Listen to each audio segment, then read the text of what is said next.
राजा भानु प्रताप कुछ समय से बहुत चिंता में थे। धीरे धीरे उनका राजकोष खाली हो रहा था, जिसका सबसे बड़ा कारण था राज्य में सूखा पड़ जाना। कुछ समय पहले राज्य में सूखा पड़ गया, जिसके कारण गरीब मजदूरों और किसानों के घर अनाज और राशन बांटने के लिए राजा भानु प्रताप अपने राजकोष से ही सारा धन दे रहे थे। कुछ कुएं और तालाब फिर से खुदवाए गए। बाकी और भी जरूरी व्यवस्थाओं में राजकोष का बहुत सा धन लग गया। महाराज, हमारे राजकोष में अब इतना धन नहीं कि हम प्रजा को दे सकें या फिर नगर के बाकी कार्यों में खर्च कर सकें। क्या किया जाए? पड़ोसी देशों से भी हम बहुत कर्ज ले चुके हैं। उन्होंने भी अब अधिक मदद देने से मना कर दिया है। क्या करें महारानी, कुछ समझ नहीं आ रहा। चिंता मत कीजिए महाराज, ईश्वर पर विश्वास कीजिए, वे हमारी विपदाओं को अवश्य ही दूर करेंगे। राजा भानु प्रताप दिन पर दिन चिंता में डूबे रहते थे। राज्य के बड़े सेठ भी खाली हो चुके थे, इसलिए राज्य को कर मिलना भी बंद हो गया। एक दिन तो राजा भानु प्रताप बिल्कुल निराश हो गए और चिंता में रहने लगे। और फिर एक दिन जब राजा भानु प्रताप राजमहल में बैठे हुए थे, तब दो सिपाही एक चोर को पकड़कर लाते हैं। साथ में एक साहूकार भी था। महाराज, आपके पास न्याय मांगने आया हूँ। ये बहुत ही खतरनाक चोर है। ये कल रात मेरी दुकान से ताला तोड़कर राशन चुरा रहा था। मैंने सिपाहियों को आवाज लगाई तो सिपाहियों ने इसे पकड़ लिया। जी महाराज, साहूकार बिल्कुल ठीक कह रहा है। हमने इस चोर को रंगे हाथों पकड़ा है। अच्छा तो ठीक है, आज रात के लिए इस चोर को कारागार में डाल दिया जाए। कल सुबह हम इसकी सजा का ऐलान करेंगे। ठीक है महाराज, जैसी आपकी आज्ञा। महाराज, मुझे फंसाया जा रहा है। मैं चोरी नहीं करना चाहता था। मेरे मित्र सुमेर ने मुझे झूठे इल्जाम में फंसा दिया। चोरी तो मेरा मित्र सुमेर कर रहा था। उसने मुझसे झूठ बोला कि उसने ये सामान पैसों में खरीदा है। मैं तो बस दुकान के बाहर से सामान उठाने में उसकी मदद कर रहा था। मुझे नहीं पता था कि उसने ये सामान चोरी से निकाला है। तभी साहूकार और सिपाही की नजर मुझ पर पड़ गई और सुमेर वहां से भाग गया। ये लोग मेरी बात का विश्वास ही नहीं कर रहे। जो भी कहना है, जो भी पक्ष रखना है, कल सुबह तक का तुम्हें इंतजार करना होगा। कल सुबह ही अब सही फैसला लिया जाएगा। उस लड़के का नाम माधव था। वास्तव में माधव सच बोल रहा था। उसके दोस्त सुमेर ने ही उसे फंसाया था। असली चोर तो सुमेर था। माधव अपनी बूढ़ी माँ के साथ रहता था। वो बेचारा सीधा साधा गरीब इंसान चोरी के इल्जाम में फंस चुका था। माधव जेल में बैठकर फूट फूट कर रोने लगता है। हे भगवान, मैं कहाँ फंस गया? भगवान, आप तो जानते हो कि मैं चोर नहीं हूँ। असली चोर सुमेर है। सुमेर ने मुझे फंसाया। उसने मेरी दोस्ती का फायदा उठाया। मेरी माँ चिंता में घुली जा रही होगी। माधव रोने लगता है। तभी उसकी नजर कारागार में बने एक छोटे से दरवाजे पर जाती है। ये दरवाजा कैसे? क्या मुझे इसे खोलकर देखना चाहिए? क्या पता मुझे यहाँ से भागने का रास्ता मिल जाए। मेरी माँ मेरे बिना बहुत रो रही होगी। मैं अगर रात भर घर नहीं गया तो कहीं नहीं, मेरी माँ को कुछ नहीं होगा। मैं यहाँ से निकलने का मार्ग ढूंढ ही लूंगा। माधव उस छोटे से दरवाजे को खोलने की कोशिश करता है और अचानक वो दरवाजा खुल जाता है। दरवाजे को खोलते ही नीचे जाने की सीढ़ियां बनी हुई थीं। माधव धीरे धीरे वो सीढ़ियां उतरता है। वो हैरान रह जाता है। नीचे एक सोने की चमचमाती जेल बनी हुई थी और ढेरों खजाना उस जेल में मौजूद था। माधव उस सोने की जेल को देखता ही रहता है। इतना सारा खजाना, पर मैंने तो सुना था कि इस राज्य में सूखा पड़ गया है और राजा भानु प्रताप सिंह के पास इतना पैसा नहीं कि वो अपनी प्रजा को दान में बांट सके। तो इसका मतलब राजा भानु प्रताप प्रजा से झूठ बोल रहे हैं। उनके पास एक सोने की जेल है जिसमें उन्होंने ढेरों खजाना छुपा रखा है। पर उन्हें देखकर ऐसा लगता तो नहीं। वो तो बड़े ही दयालु और न्यायप्रिय राजा हैं। ऐसा कैसे हो सकता है? माधव अभी अपने आप से बातें कर ही रहा था कि तभी उसके सामने एक देवी प्रकट होती है। माधव, तुम सही कह रहे हो। राजा भानु प्रताप बहुत ही दयालु और न्यायप्रिय राजा है, जैसे कि उनके पूर्वज रहे हैं। पर राजा भानु प्रताप के पिता राजा नरेंद्र प्रताप को अपने ऊपर अहंकार हो गया था कि वह इतनी अधिक संपत्ति के वारिस हैं। राजा नरेंद्र प्रताप ने गरीबों को दान पुण्य करना भी छोड़ दिया। एक बार उनके महल में एक भूखा प्यासा भिक्षुक मदद मांगने आया, पर उसे भी राजा नरेंद्र प्रताप ने दुत्कार कर महल से बाहर निकाल दिया। भिक्षुक ने श्राप दिया, जिस संपत्ति पर राजा नरेंद्र प्रताप अहंकार कर रहा है, उस संपत्ति का सुख वो कभी नहीं भोग पाएगा और राजा नरेंद्र प्रताप की होने वाली संतान इस सोने की जेल और यहाँ रखी संपत्ति के बारे में कुछ भी नहीं जान पाएगी। राजा नरेंद्र प्रताप ने भिक्षुक से क्षमा मांगी। नहीं, मुझे क्षमा कीजिए। मुझसे गलती हो गई। मुझे इतना बड़ा दंड मत दीजिए। मुझे क्षमा कीजिए। राजा महेंद्र प्रताप की क्षमा मांगने पर भिक्षुक ने उन पर दया की और बोले, मैं अपना श्राप वापस तो नहीं ले सकता, पर हाँ, तुम्हारे पुत्र के राज्यकाल में जब धन का बहुत अभाव हो जाएगा, तब जो भी निर्दोष व्यक्ति इस जेल में कैदी बनकर आएगा, तभी तुम्हारे पुत्र को इस सोने की जेल के बारे में पता चलेगा। इतना कहकर वो भिक्षुक स्वर्ग सिधार गया और कुछ समय पश्चात राजा नरेंद्र प्रताप भी बीमारी के चलते स्वर्ग सिधार गए। भिक्षुक के श्राप के कारण ही राजा भानु प्रताप और इस राज्य पर संकट के बादल मंडरा रहे हैं, पर अब तुम्हारे आने से सब कुछ ठीक हो जाएगा। तुम ही वो ईमानदार और निर्दोष व्यक्ति हो जिसके कारण राजा भानु प्रताप के जीवन के सारे दुख मिट जाएंगे और ये राज्य खुशहाल हो जाएगा। तब तक सुबह हो जाती है। राजा भानु प्रताप को जब उस सोने की जेल और संपत्ति के बारे में पता चलता है तो वो खुशी से फूले नहीं समाते। वो दौड़ते हुए तहखाने में जाते हैं। हे राजन, आज माधव के कारण ही आपको अपने पिता को मिले श्राप से मुक्ति मिल रही है। अब आप इस सोने का उपयोग करके अपने राज्य को फिर से खुशहाल बना सकते हैं। देवी द्वारा राजा भानु प्रताप को सारी सच्चाई पता चलती है तो वो माधव को गले से लगा लेते हैं। इसके पश्चात वो देवी वहां से अंतर्ध्यान हो जाती है। माधव, आज तुम्हारे कारण हमारे पूर्वजों का खजाना, हमारे पूर्वजों की जोड़ी हुई संपत्ति हमें वापस मिल गई। हम सदैव तुम्हारे आभारी रहेंगे। मांगो, तुम हमसे क्या मांगते हो? महाराज, मुझे कुछ नहीं चाहिए। कल रात से मेरी माँ का मेरे बिना रो रो कर बुरा हाल हुआ होगा। बस मुझे घर जाने की इजाजत दे दीजिए। मुझे और कुछ नहीं चाहिए। हाँ अवश्य, पर हम तुम्हें ऐसे नहीं जाने देंगे। अब तुम हमारी जिम्मेदारी हो। आज से तुम हमारे राजमहल में कार्यरत रहोगे। हम आज ही तुम्हारे रहने के लिए महल में इंतजाम करवा देते हैं। तुम अपनी माताजी के साथ अब इस महल में ही रहोगे और हमारी सारी संपत्ति और इस सोने की जेल की देखरेख अब तुम्हें ही करनी है। राजा भानु प्रताप की बातें सुनकर माधव की आंखों में खुशी के आंसू आ जाते हैं। वो अपनी माँ के साथ उस महल में ही रहने लगता है और सारा कार्यभार संभाल लेता है। सुमेर को चोरी करने और माधव को फंसाने के लिए कड़ा दंड मिलता है। अब राजा भानु प्रताप के राज्य में सब खुशहाल थे, क्योंकि राजा भानु प्रताप ने अपने खजाने के द्वार गरीबों और जरूरतमंदों के लिए खोल दिए थे। अब राज्य में कोई भी गरीब नहीं था। प्रजा में सबके पास फिर से व्यवसाय और धन की व्यवस्था हो जाती है। राजा भानु प्रताप अपनी बेटी नैना का विवाह एक बहुत ही अच्छे राज्य में खूब धूमधाम से संपन्न करते हैं। माधव के आ जाने से राजा भानु प्रताप को पुत्र की कमी नहीं खलती थी। माधव राजा भानु प्रताप के पास बिल्कुल पुत्र की भांति रहता था।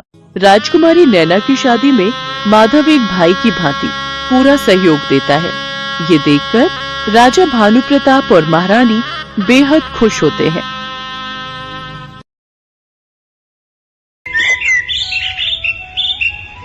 छोटू, चल बेटा जरा जल्दी कर। वो 5 नंबर वाले टेबल पर कस्टमर बहुत देर से खाने का इंतजार कर रहा है और बाहर भी लाइन बढ़ती जा रही है। इतना लेट करेंगे तो सब बगल वाले होटल में चले जाएंगे। बस मालिक, 5 नंबर वाले का ऑर्डर तैयार है और यहाँ कुछ टेबल भी बस खाली होने वाली हैं, तो बाहर वाले कस्टमर्स अब अंदर आ सकते हैं।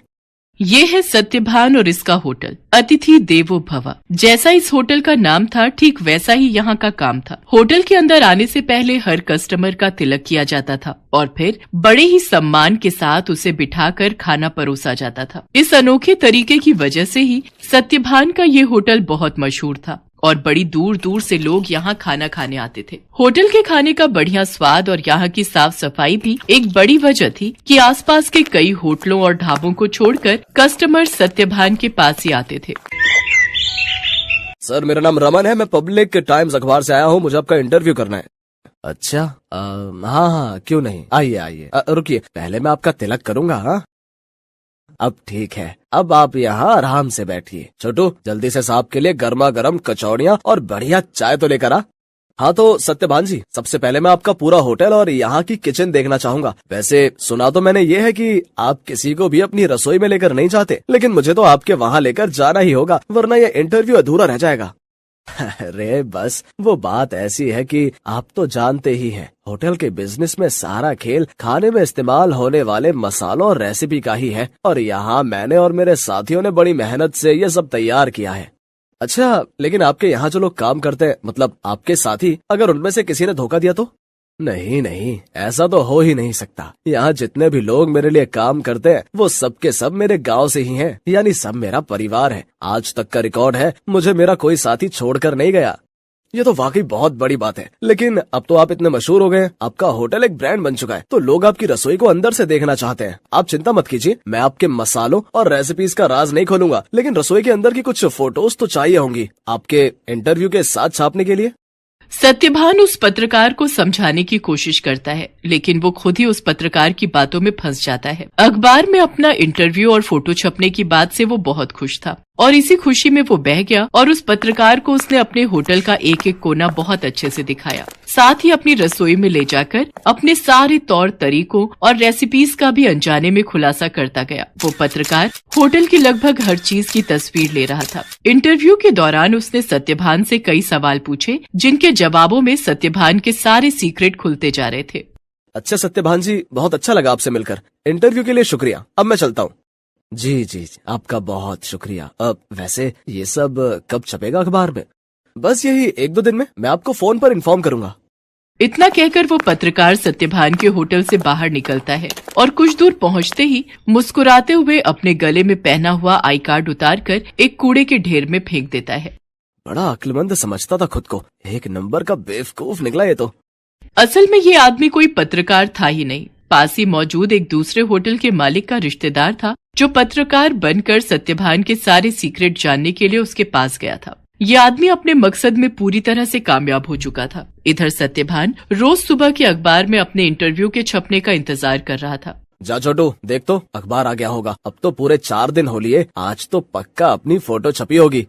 छोटू फौरन उस दिन का अखबार लेकर आता है, लेकिन बीते दिनों की तरह उसमें भी सत्यभान और उसके होटल का जिक्र तक नहीं था। ये देखकर सत्यभान उदास हो जाता है। ऐसा कई दिनों तक होता रहा। फिर सत्यभान ने उम्मीद ही छोड़ दी और ये सब कुछ भुला दिया। फिर एक दिन अचानक सत्यभान के होटल में रेड पड़ जाती है। फूड इंस्पेक्टर अपने कुछ आदमियों के साथ सत्यभान के होटल पहुंचते हैं और वहां मौजूद हर चीज की जांच करने लगते हैं। देखिए, हमें आपके होटल के खिलाफ शिकायत मिली है कि आप खाने में नकली सामान का इस्तेमाल करते हैं।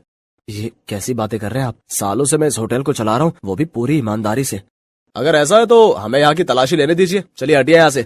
पूरी टीम होटल का कोना कोना छानने लगती है। तभी उन्हें किचन के पास एक छोटा सा दरवाजा दिखता है। फूड इंस्पेक्टर खुद इस दरवाजे को खोलकर अंदर जाते हैं तो उन्हें काफी मात्रा में नकली घी, तेल, नकली मसाले जैसी कई चीजें मिलती हैं। तो ये है तुम्हारी ईमानदारी का सबूत? हाँ, शर्म आनी चाहिए तुम्हें। सत्यभान को कुछ समझ ही नहीं आ रहा था कि आखिर उसके साथ हुआ क्या। खाद्य विभाग की टीम सत्यभान के होटल को सील कर देती है। साथ ही सत्यभान को जेल भेज दिया जाता है। एक ही पल में सत्यभान का सब कुछ बर्बाद हो गया था। उसका परिवार सड़क पर आ गया था। सत्यभान खुद को बेगुनाह साबित नहीं कर सका और उसका सब कुछ जुर्माने की रकम अदा करने में चला जाता है। उसके गांव के लोग जो उसके लिए काम किया करते थे, वो भी उसका साथ छोड़कर गांव वापस चले जाते हैं, सिवाय छोटू के।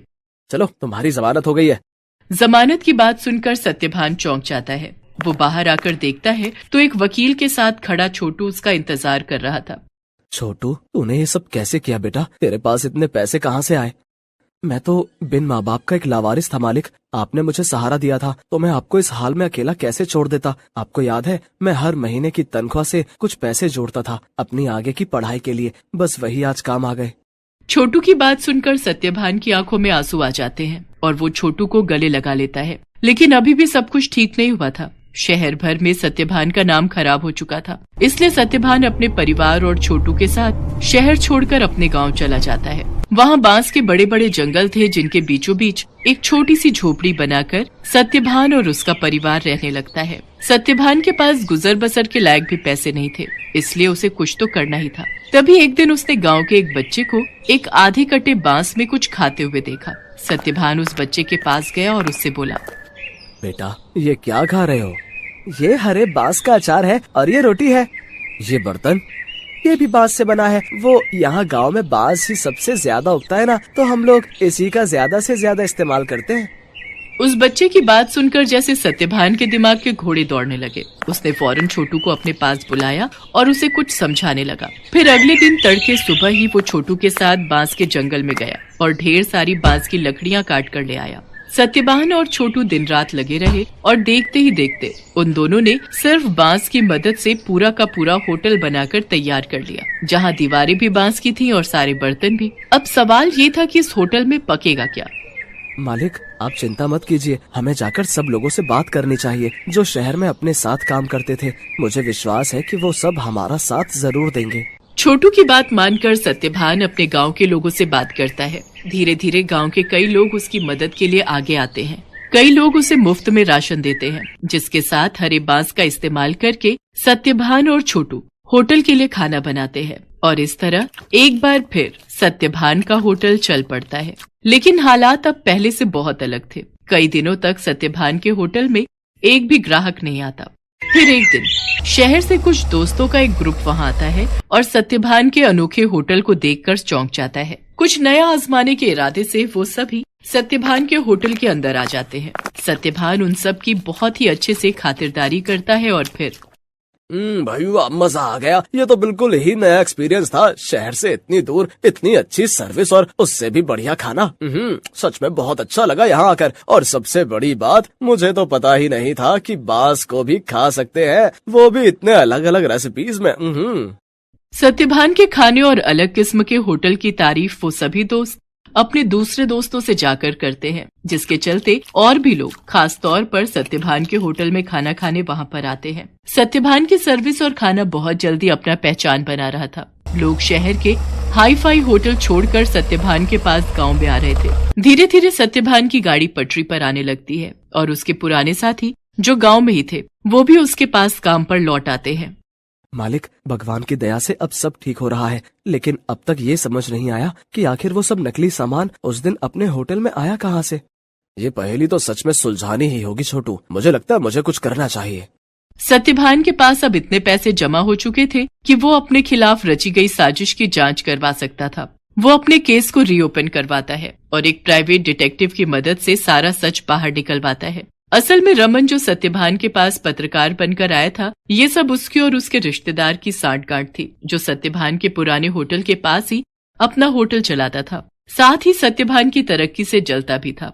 रमन के द्वारा जुटाई गई जानकारी की मदद से ही वो सारा नकली सामान रातों रात चुपके से सत्यभान के होटल के अंदर पहुंचाया गया था। प्राइवेट डिटेक्टिव ने सारे जरूरी सबूत जुटा लिए थे, जिनकी मदद से दूध का दूध और पानी का पानी हो गया। दोषियों को सजा मिली और सत्यभान को उसकी खोई हुई इज्जत। शहर में मौजूद सत्यभान की सारी संपत्ति उसे वापस मिल जाती है, जहां सत्यभान फिर से अपना होटल शुरू करता है, लेकिन बिल्कुल नई।